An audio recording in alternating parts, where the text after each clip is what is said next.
Sunteți pe Alexandra Springs și aici este Crico. Plin de aligatori. Toto! Hai să vedem și unde e și iubul. Aici vedem partea aia la parcare.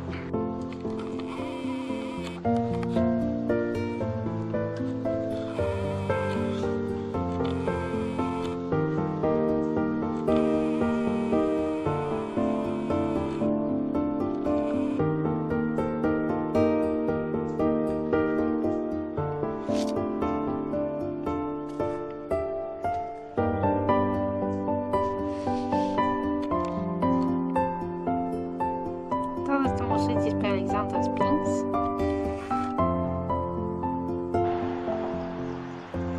Și este o peștișori în așteptare.